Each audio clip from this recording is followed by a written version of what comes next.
that was Daniel Nahmod. Isn't he amazing? And that's a perfect song, and you'll see why a little later.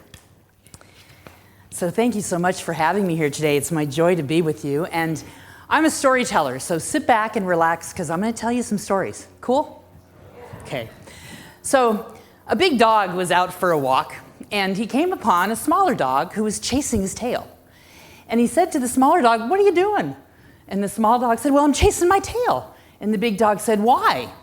And the small dog said, "Because I have studied philosophy and studied how the world works, and I've come to learn that happiness is the best way to live, and happiness lives in my tail. So I chase it, and when I catch it, I will have happiness." And the big dog said, "Well, I too once believed that happiness lived in my tail, and I too used to chase my tail. And then one day, I realized that everywhere I went, my tail was always following me. So I stopped chasing it, and that's the day that I found happiness." Now, I understand this whole month you guys have been talking about emotion. And I was given the emotion of sadness, and this title, High Tide, Low Tide. And I think you may have heard in my introduction or read on the website that I'm called the Minister of Happiness. Now imagine that, the Minister of Happiness standing up here to talk to you about sadness. So we're going to do a little bit of that, but I'm going to put my own spin on it. I'm going to talk about the rhythm of life and what I call the art of allowing. Allowing and accepting all the emotions that come up to move through us, high tides and low tides, if you will, to appreciate all of them and to use them and use the rhythm of life and our awareness of that rhythm to develop more spiritually, to have a closer walk, if you will. Isn't that why we're here anyway? Aren't we all here, part of this community and on this spiritual journey because we want to have a closer walk? We want to learn how to be in spiritual practice all the time because life itself is a spiritual practice. So it's really all about developing this relationship we have with that inner spirit. So let's talk a little bit about sadness. Now, I am certainly not a Pollyanna. Even though they call me the Minister of Happiness, I get sad too sometimes, and especially some of the things that are happening in the world right now. Those poor innocent children. That shooting in Brooklyn, what happened in Laguna Woods. All of that makes me sad. And I'm sure it makes all of you sad. And what I know about sadness is that sadness comes from not wanting to let go and not wanting to accept change. That's really the root of all sadness. Change happens and we don't want it to, and we don't like change, do we? Most people don't. And that's what creates sadness because we hold on to what we wanted and we're not willing to let it go and move on. And the key is remembering that God is right there. No matter how horrific things look, God is right there. And sometimes I have to remind myself of that a lot. Because when I see things that are happening on the news, it does make me sad. And the only solution I have, the only way I can find peace, is to remember that God is right there where every one of those people are. And sometimes I have to talk myself into it. And I'll say things like, "Okay, Catherine, if you really believe this stuff, and you do, then it's absolutely impossible, for example, for God to be everywhere in this room except underneath that bench right there." I mean, doesn't that sound crazy? But we think that that's possible. And so I have to tell myself things like this to remind myself that no matter how things look, God is right there. Love is right there. Peace is right there. And knowing that, I can move on. I can hold that sadness and watch it move by me. I am not that sadness. I am not those emotions. The Course in Miracles says, "I don't know what anything is for." And I often remind myself of that too, especially if I'm trying to understand why, because we don't know why. And we're not going to know why. We don't know what anything's for, but what we do know is God is right there in the middle of it. So by paying attention, we can practice what I call the art of allowing, letting those feelings and emotions move by. Like, remember when you were a child and you'd lay on the ground and you'd watch those clouds move by? We are not those emotions. We are not the thoughts in our head. Michael Singer, in his book, The Untethered Soul, talks about that. And it helps me to remind myself of that. So, like I said, none of us like change. And we resist it because we don't like the unknown. What's after change? We don't know what's going to happen. And that's the main reason we don't like change. We like to know exactly how things are going to go, right? We want to know exactly where to put our foot. And when things change, all of that's disrupted and we don't know. One of the foundational principles in Buddhism is impermanence. And it means that everything changes. Nothing lasts forever. And our emotions and our feelings, the cells in our bodies, they're always changing and decaying. So to find peace, we have to let go. We have to have no attachment to anything. And this is a main practice in Buddhism. We have to accept that everything has an end, and annihilation is what the Buddhists say. So this Zen master has a beautiful cup that one of his students made for him. And he loves this cup so much because a beloved student gave it to him, and he drinks his tea out of it every morning. But before he would drink his tea, he'd sit on the floor and he would hold the cup and he would admire how beautiful it was and remember the student who gave it to him. And then he would, even though it's beautiful, he would say to himself, "And it's already broken."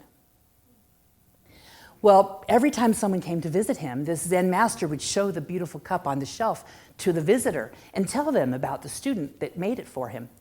Well, one day, a visitor knocked the cup off the shelf, and it shattered into 1,000 pieces on the floor.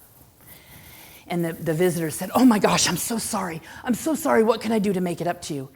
And the Zen master just got quiet, and he said, "And so it is. Now I begin." He grabbed a broom and he swept up the pieces. When we resist change, it's called suffering. But when we can let it go and not struggle, it's called enlightenment. If you don't take anything away from this talk today except that little golden nugget, I invite you to remember that. When we resist change, it's called suffering. And when we embrace it, when we can let go of whatever it was we're holding on to and not struggle, it's called enlightenment. In the practical application of Science of Mind, Ernest Holmes, our founder, says, "Our lives and experiences may very well be likened to a river. If we stand on the bank of a river and watch it flow by, we become aware of the fact that the river never changes, but its content is always new. By analogy, we might say that the purposeful, dynamic quality of life within us never changes, but the content of our experiences never remains the same." So everything out there changes. Even these bodies change. As much as we don't want to admit it, they do. But the truth is, who we really are never changes. So if we can accept change and we can go with the flow or live in that vibe, that easy does it vibe. You remember the 60s? Some of you? That was a big then, right? Easy does it. Let's go with the flow. And people think that that phrase came from there, but it really didn't. It actually came from Marcus Aurelius, who ruled Rome, and he was a philosopher. In about 160 AD, he wrote what he calls the Meditations, a series of writings, and in that, he wrote about the flow of happiness, how it moves through us, and how our thoughts create our experiences. That sounds familiar, doesn't it? And he surmised that good things flow naturally, and that it's always better to go with the flow than to try to create something new. It's so much easier to go with what's happening and move along the way life takes us than to push against it. So there's a rhythm to life. The sun rises and it sets. The moon rises and it sets. There are seasons in the year. There are seasons of our life. We breathe in and we breathe out. Nature tells us that there is a flow, a natural rhythm to life, and that we do best following it. And what happens when we try to stop it? What happens when we push against it? It's like we're swimming upstream, right? Life gets really hard. If you've ever walked a labyrinth, you'll recognize that it's a metaphor for those twists and turns and this journey of life. And you know, all during that time, it's It's moving, it's always moving, and we don't go in a straight line. In fact, one of my favorite quotes is from Emerson. The journey of the finest ship is a voyage of 100 tacks. Life is about that flow, and it takes us in different directions in different places because stuff happens, change happens. The only constant there is that change. So let's talk about high tides and low tides in water. Thank you again, Daniel. Water is a great teacher. It shows us how to move through the world with ease and with grace, with determination and humility. Even in the most tumultuous times, we can learn and be inspired by the movement of water. Let's talk about the journey of water. Water starts by falling from the sky or melting ice, doesn't it?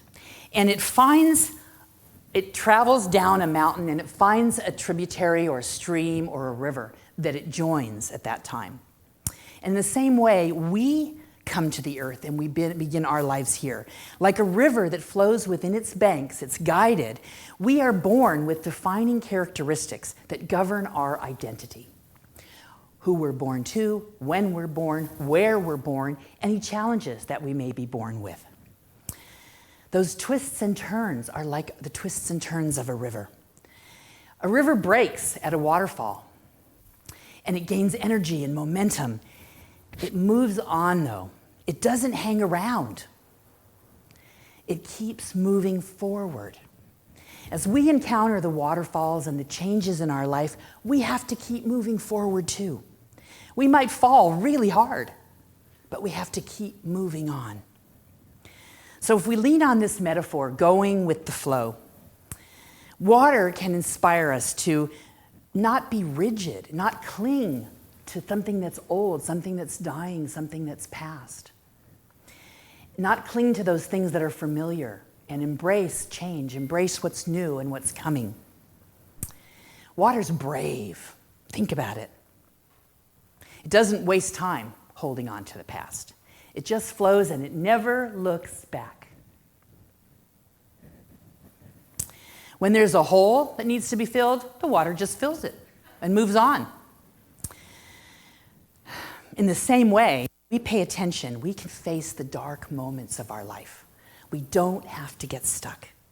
We don't have to run away from them. Eventually, the river runs into the sea. It joins in oneness with that thing that's greater than itself.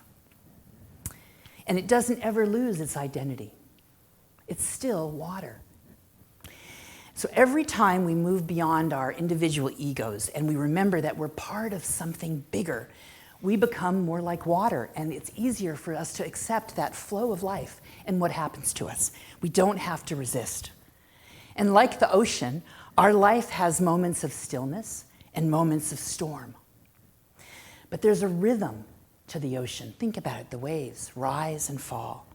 They come in and go out.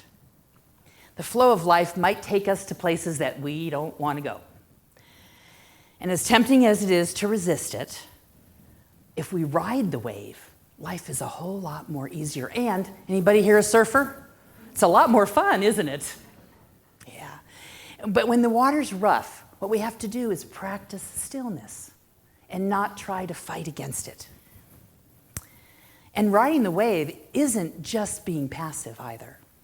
It's active because it requires our attention. It requires us to be centered and be awake.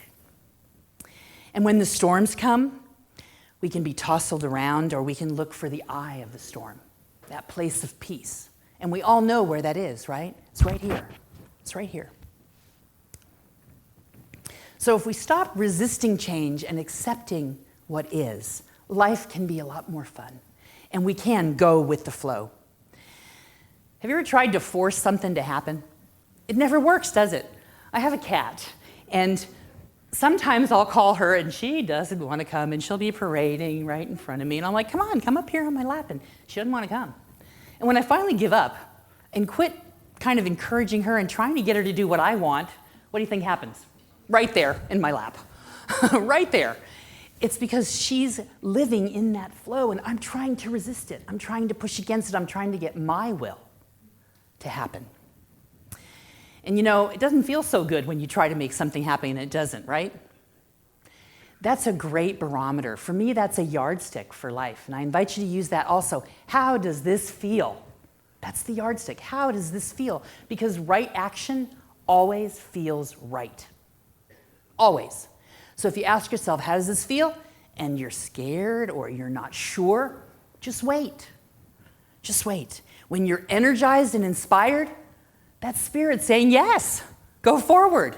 This is what you're supposed to do. It feels right.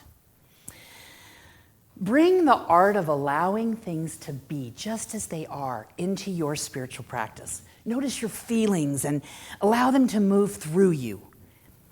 Observe them and let them guide you like signposts on this journey, because we're all going the same place. We're all going home.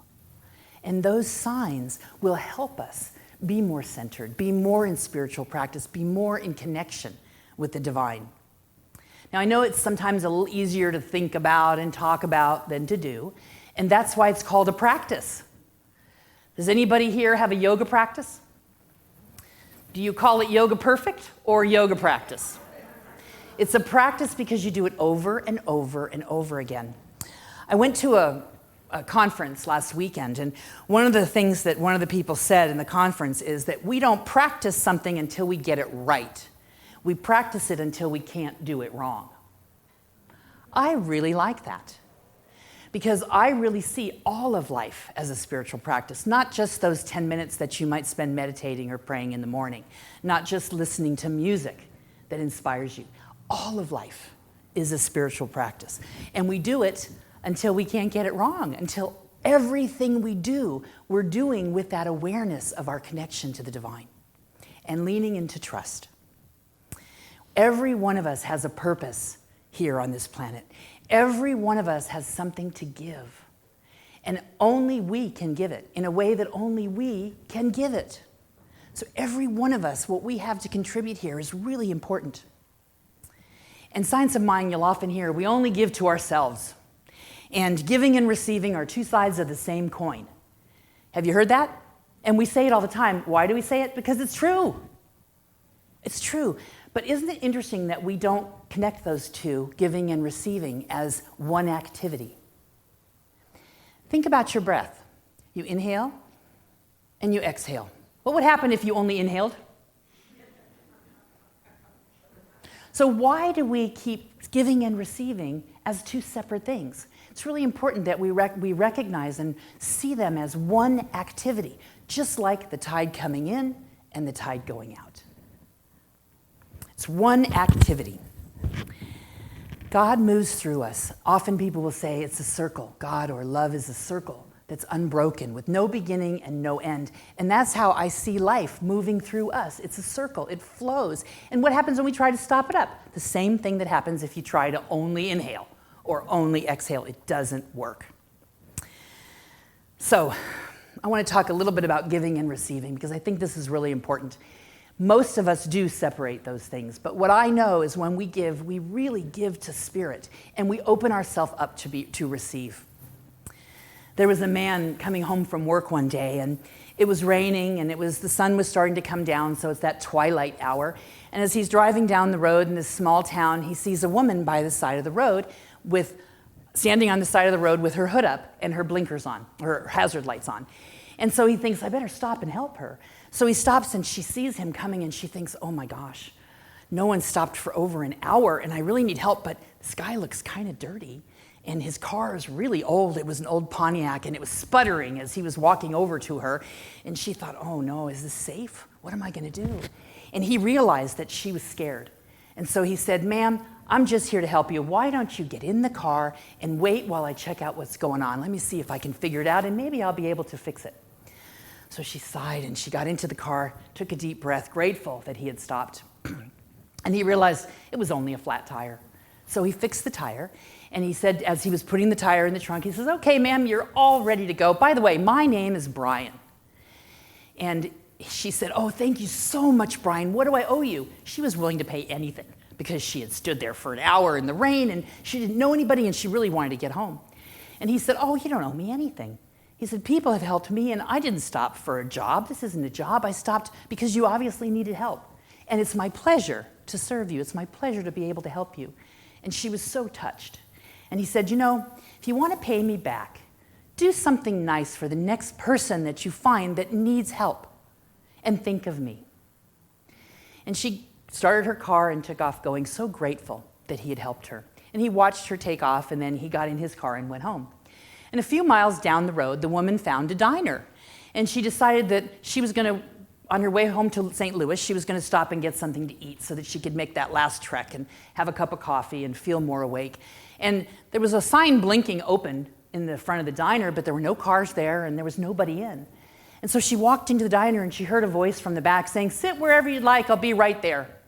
So she took a seat and out comes this waitress, kind of a tattered uniform and clearly very tired and about 8 months pregnant. And she had a big smile on her face. She came over and sat down, a glass of water and a cup of coffee and said, welcome. And the woman looked at her and thought, how can somebody who's obviously been on her feet all day long be this cheerful and this happy? And she's obviously got a tough life. I mean, her uniform's all tattered in this place. She can't make very much money. She looked over and saw the cash register and she thought, boy, that cash register reminds me of the telephone of an out-of-work actor. It doesn't ring very often. And she thought, how can this woman survive and take care of this child in this kind of environment, in this small town where nobody comes in to eat? So she had her chili, and when she went to pay, she only had a $100 bill. So she gave the waitress the $100 bill, and she said, I'm sorry, I don't have anything smaller. And the waitress said, oh, I'll be right back. I've got change. So she runs back into the back, and when she came back, the woman was gone. And she saw the car pulling away, and she's holding $91 in change in her hand. And she thought, wow, what a blessing this is. Then she walked over to the table, and she saw a napkin with writing on it. And she picked up the napkin, and she saw 4 more $100 bills under that napkin. And the note on the napkin said, someone helped me. I hope that this can help you. If you'd like to pay me back, do something nice for the next person you come across. Don't let this circle of love be broken. Well, the woman was so touched. She thought, wow. The waitress was so touched. This woman has no idea how much this money is going to help us. With the new baby coming, we need a crib, we need diapers, so many things, and my husband is so worried about everything. And so she was crying, and she thought, I can't cry. I have to focus on getting this table cleared, getting everything done in the back so that I can go home because tomorrow is another day. So she did her work there, closed up the diner, went home. As she was getting into bed, she was thinking about the blessing of that day and how kind that woman was and what a gift that $491 would be. She leaned over and kissed her husband on the cheek and said, don't worry, everything's going to be okay. I love you, Brian.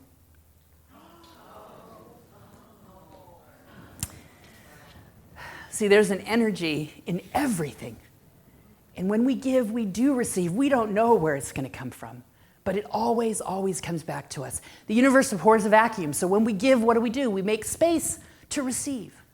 And Spirit always delivers.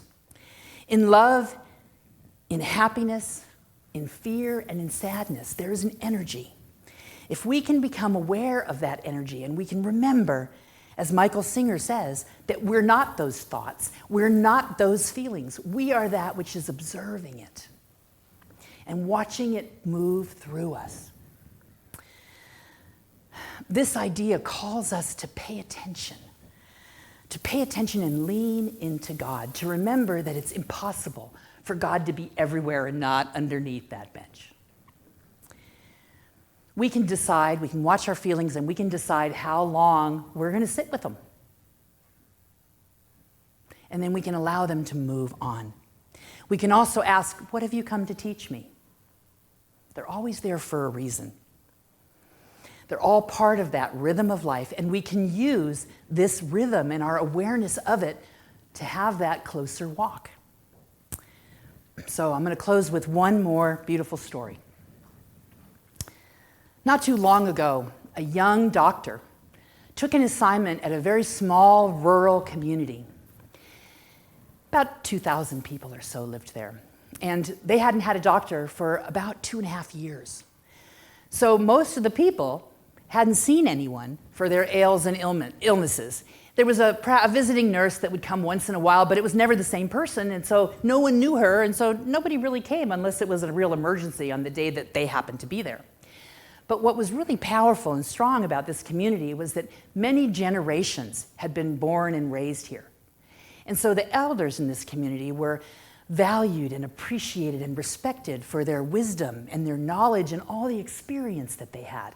And people went to see them when they had problems. So when everyone heard that they were going to have a full-time doctor, they were pretty excited. And of course, when he moved into town, they all wanted to come see him and get to know him. So for the first couple months, this doctor was really, really busy, visiting with all the people in town, learning about them, finding out what kind of ailments they had, or just doing physical checkups, becoming part of the community. And after things started to slow down, he went through the files. He was matching faces with names and looking at all the medical history of all these people.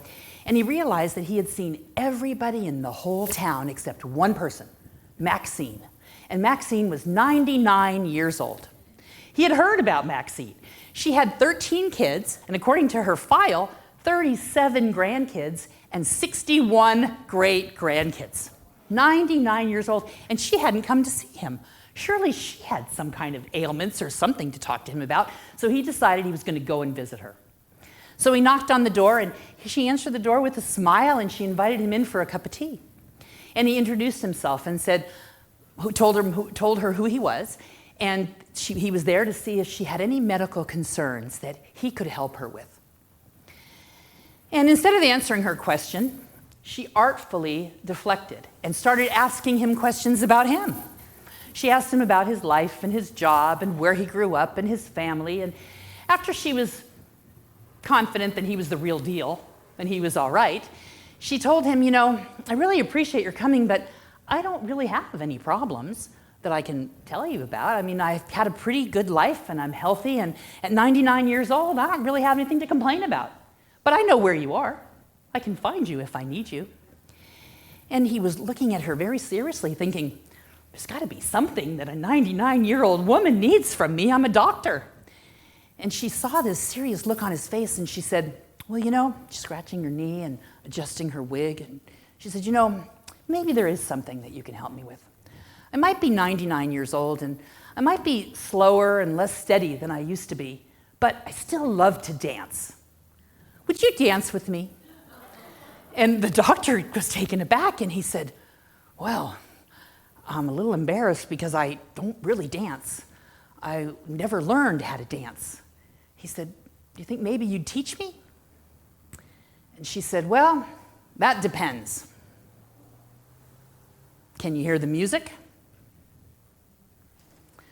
So my question to you is, are you in tune with the rhythm of your life? Can you hear the music?